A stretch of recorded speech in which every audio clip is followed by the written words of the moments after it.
Minimum amount తో షిరిడీలో stay ఉండాలనుకుంటే ఈ వీడియో చూసేయండి. Hey guys, welcome to day 24 of my vlogging challenge. Videos లో చెప్పాను కదా ఫ్రీ బస్సెస్ ఉంటాయని. ఇవే ఆ ఫ్రీ బస్సెస్. టెంపుల్స్ దగ్గర, రైల్వే స్టేషన్, బస్ స్టేషన్ దగ్గర డ్రాప్ చేస్తారు. రూమ్స్ గురించి ఆల్రెడీ చెప్పాను కదా, అక్కడే టిఫిన్ ప్యాకెట్స్ కూడా అమ్ముతారు. ఇవైతే 5 రూపీస్ పర్ ప్యాకెట్ అనమాట.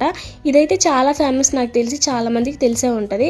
అండ్ ఈ వాటర్ బాటిల్ వచ్చేసి 10 రూపీస్ పర్ బాటిల్ కాస్ట్ చేస్తారు. లాంగ్వేజ్ ప్రాబ్లం అనుకునే వాళ్ళకి ఇదైతే బాగా హెల్ప్ అవుతుంది. ఇది ఓపెన్ చేసి ట్రాన్స్లేట్ అని టైప్ చేయండి. మీ నేటివ్ లాంగ్వేజ్ నుంచి హిందీకి ట్రాన్స్లేట్ చేసుకోండి. మా నేటివ్ లాంగ్వేజ్ వచ్చేసి తెలుగు కాబట్టి నేను తెలుగు టు హిందీ ట్రాన్స్లేట్ చేసుకుని అక్కడ మాట్లాడాను. నాకు బాగా హెల్ప్ అయింది. అలా రోడ్ క్రాస్ చేసి టెంపుల్ కి వెళ్ళి దర్శనం కూడా అయిపోయింది. ప్రసాదం కూడా టెంపుల్ లోనే ఫ్రీగా ఇస్తారు. తర్వాత లంచ్ టైం కూడా అయిపోయింది. సాయి భక్త నివాస్ దగ్గరలోనే చిలకలూరుపేట వారి అన్నదాన సత్రం ఉంది. అక్కడైతే 365 డేస్ అన్నదానం జరుగుద్ది. తెలుగు వాళ్ళు ఎవరన్నా ఉంటే ఖచ్చితంగా అక్కడ ట్రై చేయండి. ఫ్రీగానే పెడుతున్నారు కదా, సరిగ్గా పెట్టరేమో అనుకుంటారేమో. స్వీట్, కర్రీ, పచ్చడి, పప్పు, సాంబార్, మజ్జిగ, రైస్ వీటన్నిటితో కలిపి పెడతారండి. వీళ్ళు ఎవరైనా షిరిడి వెళ్ళి ఇక్కడ భోజనం చేస్తుంటే కమెంట్ చేయండి. తెలియని వాళ్ళు ఎవరైనా ఉంటే తెలుసుకుంటారు ఎలా ఉంటది అనేసి, వాళ్ళకు కూడా ఒక నమ్మకం వస్తుంది. అండ్ ఆల్సో మీరు రూమ్స్ అయితే ఎక్కడ తీసుకుంటారో అక్కడ కూడా ఫ్రీగా భోజనం పెడతారు షిరిడి సాయి సంస్థాన్ వాళ్ళు. ఆంధ్ర మిల్స్ తో కంపేర్ చేసుకుంటే వీళ్ళ ప్లేటింగ్ కొంచెం డిఫరెంట్ గా ఉంటది. స్వీట్, చపాతి, ఆలు కర్రీ, శనగలు ఆర్ పెసర్లతో చేసిన కర్రీ పెడతారు. అండ్ పెసరపప్పు చారు, రైస్. ఏ కదా అని తీసి పడేయకండి, వీళ్ళు పెట్టిన భోజనం కూడా చాలా బాగుంటది. నేను నచ్చితే ఫాలో చేసి సపోర్ట్ చేయండి.